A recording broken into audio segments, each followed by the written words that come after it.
Shalom, puji Tuhan. Kembali saya ingin mengajak kita belajar dari firman Tuhan, dan kita sedang mempelajari berhari-hari tentang bagaimana kita perlu membeli minyak pelumas supaya kita tidak lagi mengalami kebutaan rohani, tetapi kita boleh melihat dengan terang, dengan jelas segala sesuatu yang berkaitan dengan kehendak dan rencana Allah, apa yang menyenangkan Tuhan dan apa yang tidak berkenan kepadanya. Kita bisa melihat, membedakan mana yang esensi, mana yang paling penting, dan mana yang tidak penting. Salah satu tipu daya iblis adalah dia membutakan mata hati banyak orang sehingga orang tidak bisa melihat hal-hal yang surgawi, hal-hal yang ilahi, dengan membangkitkan tipu dayanya dalam kehidupan. Banyak orang percaya untuk mereka akhirnya lebih mencintai dunia, dan dunia dipakai iblis untuk membutakan hati dan pikiran kita. Karena itu kita sudah belajar bagaimana bahwa kunci untuk bisa melihat Tuhan dengan rencananya, seperti yang dia katakan kepada gereja di Laodikia, gereja ini harus membeli minyak pelumas untuk membuka mata mereka. Dari beberapa peristiwa kejadian, pembelajaran kita dari gereja Laodikia, bangsa Israel, murid-murid Tuhan, dan peristiwa bagaimana Hagar tidak mampu melihat sumur yang ada di depannya.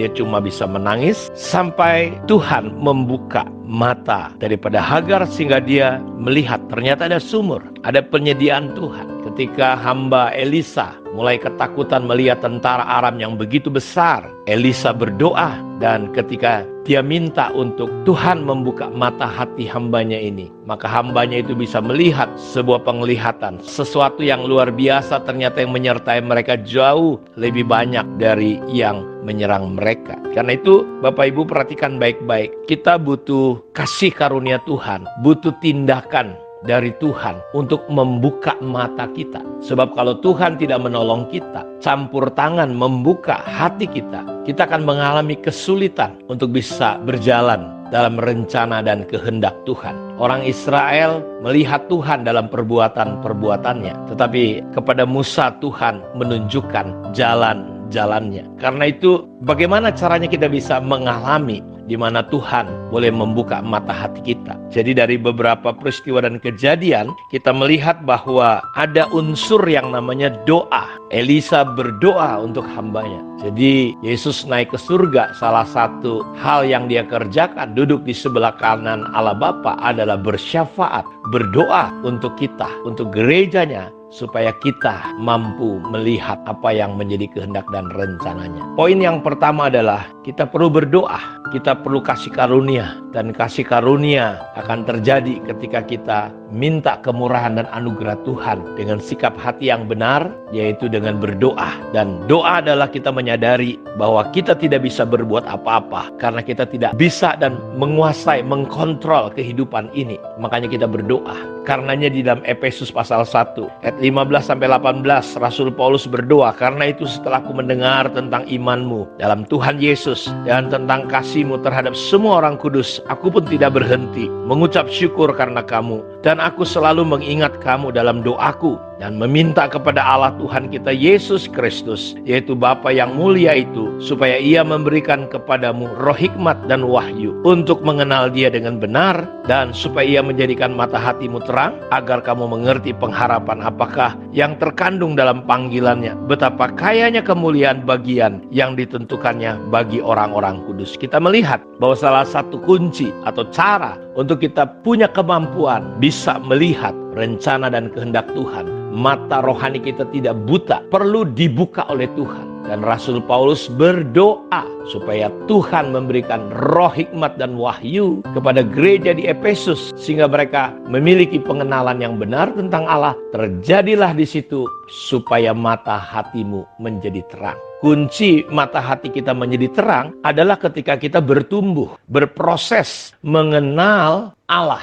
Jadi umat yang mengenal Allah akan tetap kuat dan bertindak. Umatku binasa karena tidak mengenal Allah, bukan karena kurang doa, bukan karena kurang urapan, tetapi karena tidak mengenal Allah. Karena itu Tuhan memberikan 5 jawatan rasul, nabi, penginjil, gembala, guru untuk melengkapi orang-orang kudus bagi pelayanan pembangunan tubuh Kristus. supaya kita tidak terombang-ambing oleh berbagai angin pengajaran, supaya kita bertumbuh dalam tingkat pemahaman yang benar tentang anak Allah. Karena itu, supaya mata hati kita terang, kita perlu bertumbuh di dalam pengenalan kepada Allah. Untuk kita bisa mengenal Allah dengan benar, kita perlu memiliki persekutuan di dalam doa dan firman. Karena itu tidak salah kalau kita terus-menerus belajar firman Tuhan. Dan salah satu tujuannya adalah supaya Bapak Ibu kita bisa mengenal Allah dengan benar, mata hati kita jadi terang. Baru kita bisa mengerti pengharapan apa yang terkandung dalam panggilannya. Dan di situ kita bisa memahami betapa kaya kemuliaan bagian yang ditentukan bagi kita, betapa hebat kuasanya. Itu terjadi